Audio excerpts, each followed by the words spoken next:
अस्सलाम वालेकुम, कैसे हैं आप सब। आई होप कि आप सब लोग ठीक ठाक होंगे और वेलकम है आप सबका आपके अपने YouTube channel my own garden पे। आज की जो वीडियो है उसके अंदर मैं आप लोगों के साथ एक और बहुत खूबसूरत इंडोर प्लांट जो है वो शेयर कर रही हूँ। और अगर मैं ये कहूँ कि ये काफ़ी सारे बहन भाइयों के लिए नया प्लांट होगा तो ये गलत नहीं होगा। ये जो खूबसूरत फोलिएज वाला प्लांट आप देख रहे हैं, इसके वैसे तो काफ़ी सारे नेम्स हैं, लेकिन जो कॉमनली इसका नाम है, इसे बर्ड नेस्ट फर्न जो है वो कहा जाता है। और ये ट्रॉपिकल एरिया का प्लांट है जहाँ पे फॉरेस्ट वगैरह बहुत ज़्यादा होते हैं, वहाँ पे ये अच्छे से ग्रो करने वाला प्लांट है। मैंने इस प्लांट को फ़र्स्ट टाइम जो है वो अपने गार्डन में ऐड किया है और आप लोगों के साथ ही मैं भी इसका एक्सपीरियंस करूँगी कि इसको किस तरीके से लगा सकते हैं और इसकी किस तरह की केयर जो है वो आप अपने गार्डन के अंदर कर सकते हैं। सबसे पहले तो इसकी मिट्टी के ऊपर बात करेंगे कि इसकी मिट्टी किस तरह की होनी चाहिए। इसके लिए जो मैंने मिट्टी ली है वो गार्डन सॉइल, सैंड और वर्मी कंपोस्ट का रेशो लिया है। एक चीज़ अपने माइंड में हमेशा रखिएगा कि इसको वेल ड्रेन सॉइल इस लिहाज से पसंद है कि ना ही इसको बहुत ज़्यादा जो है वो मिट्टी में सौगीपन जो है वो पसंद आता है और ना ही इसको ड्राई मिट्टी जो है वो पसंद आती है। तो जब आप इसको लगाएंगे तो इन दोनों चीज़ों को मद्देनज़र रख के आपने जो है वो इस प्लांट को लगाना है कि ना बहुत ज़्यादा कीचड़ वाली मिट्टी हो और ना ही इसके अंदर जो है वो टोटली ड्राई मिट्टी हो, क्योंकि ट्रॉपिकल एरिया का प्लांट है तो ज़ाहिर है उसी हिसाब से जब हम इसको लेके चलेंगे तो इसकी ग्रोथ भी अच्छे तरीके से होगी और जो रिज़ल्ट हम चाहते हैं इसको लगाने के बाद वो भी हमें मिलेंगे। इसको लगाने के लिए जो सबसे मेनली एक चीज़ है वो ये है कि आपने पॉट के साइज़ का लेना है, क्योंकि ये बहुत बड़े साइज़ के पॉट के अंदर ग्रो होने वाला प्लांट नहीं है। इसकी बहुत ज़्यादा डीप रूट्स नहीं जाती। इसको दरमियाने साइज़ के पॉट के अंदर आप लगा सकते हैं। मैंने जो इसको लगाया है वो प्याला नुमा पॉट के अंदर लगाया है कि इसके अंदर मैं चेक करूँगी, क्योंकि मैंने फ़र्स्ट टाइम लगाया है तो मैं इसकी केयर उस हिसाब से लेके चलूँगी कि कोई भी अगर न्यू प्लांट आप ऐड करते हैं तो पहला साल जो है वो आपको बहुत ज़्यादा उसकी केयर इस लिहाज से करनी पड़ती है कि वो प्लांट एक आपके तजर्बे के हिसाब से या एक्सपीरियंस के हिसाब से अगर वो टोटली न्यू प्लांट है तो ज़ाहिर है वो उसके लिए आपको थोड़ा स्पेशल केयर करनी पड़ेगी। जब वो एक साल आपके पास या एक सीज़न आपके पास गुजार लेता है तो फिर आपके लिए उसमें आसानी हो जाती है। आप फिर उसको उसी के हिसाब से आगे लेके चलते हैं, फिर आपको उतनी केयर उसकी नहीं करनी पड़ती जितना पहले दफ़ा आपने जब उसको ऐड किया था तो आपको केयर करनी पड़ी है। जैसा कि मैंने आप लोगों के साथ शेयर किया है, ये टोटल इंडोर प्लांट है। अगर आप इसको डायरेक्ट सनलाइट में रखेंगे तो इसके लीफ जो है वो बर्न होना स्टार्ट हो जाएंगे और आपका जो प्लांट है वो अच्छे से सरवाइव नहीं कर पाएगा। दूसरी चीज़ ये कि इसको बहुत ज़्यादा आपने ऐसी जगह पे भी नहीं रखना कि बिल्कुल अंधेरा हो। इसको इनडायरेक्ट ब्राइट लाइट जो है वो पसंद आती है, तो इसलिए अपनी जो प्लांट्स को लगाते वक्त इस चीज़ का इंतखाब लाजमी कीजिएगा कि इसको ऐसी लोकेशन पे रखें कि जहाँ पे बार बार आपको जो है वो लोकेशन चेंज इसकी ना करनी पड़े। मेरे लिए ये क्योंकि थोड़ा बहुत जो इस हवाले से मैंने इसके हवाले से वीडियोस वगैरह देखी हैं, तो जो थोड़ा बहुत मुझे एक्सपीरियंस हुआ है वो ये हुआ है कि ये बहुत सारे प्लांट्स के झुरमट में जो है वो ये अच्छे से ग्रो करता है। यानी काफ़ी सारे प्लांट्स इकट्ठे रखे हों तो उन्हीं के अंदर अगर इसको भी रखा हुआ हो तो ये अच्छे से चलेगा, बनिस्बत इसके कि आप इसको एक बिल्कुल अकेला प्लांट करके एक साइड पे रख दें।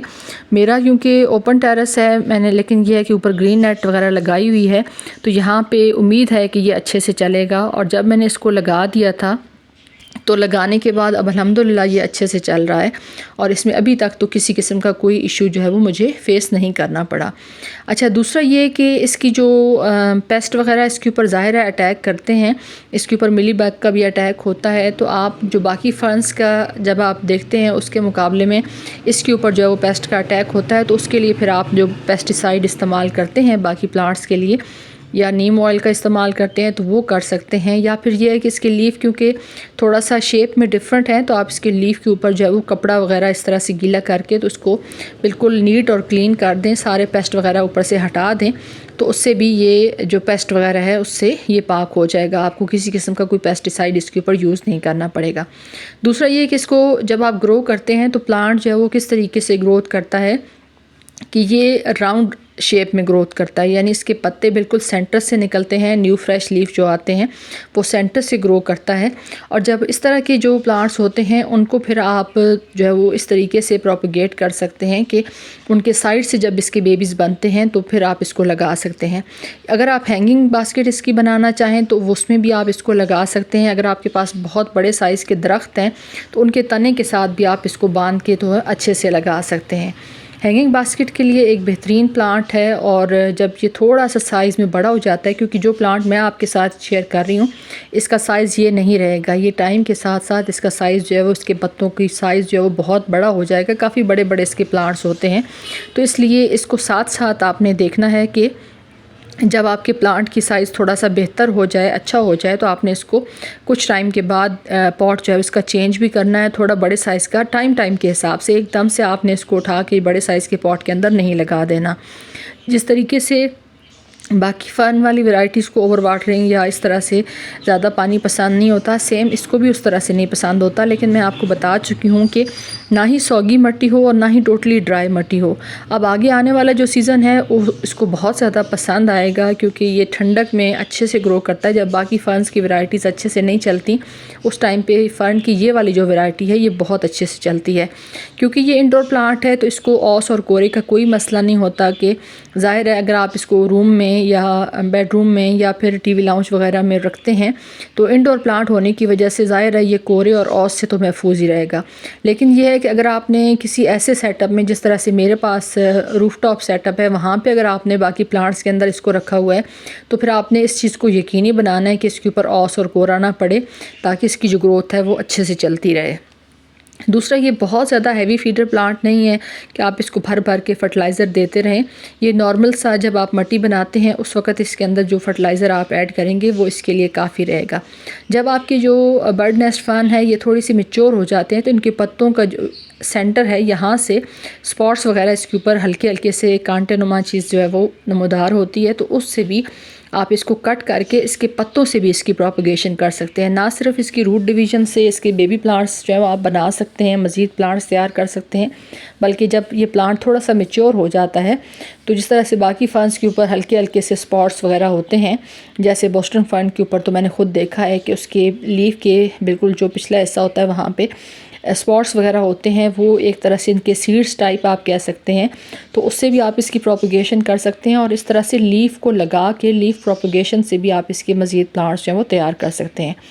तो मैंने फ़र्स्ट टाइम लगाया है, अपना एक्सपीरियंस साथ साथ मैं शेयर करती रहूँगी, डिफरेंट वीडियोस में आपको इसका अपडेट भी दिखाती रहूँगी। अगर आपने इस प्लांट को नहीं लगाया तो ज़रूर इस प्लांट को लगाइए। एक डिफरेंट और यूनिक प्लांट है, तो ज़रूर अपने गार्डन में ऐसे अलग थलग और थोड़े से डिफरेंट लुक वाले जो प्लांट्स हैं उनको ज़रूर ऐड कीजिए। इसकी जो बाकी वैरायटीज़ होती हैं वो थोड़ी सी ज़्यादा उनकी केयर करनी पड़ती है, अदरवाइज़ काफ़ी ज़्यादा वो आपको परेशान करते हैं।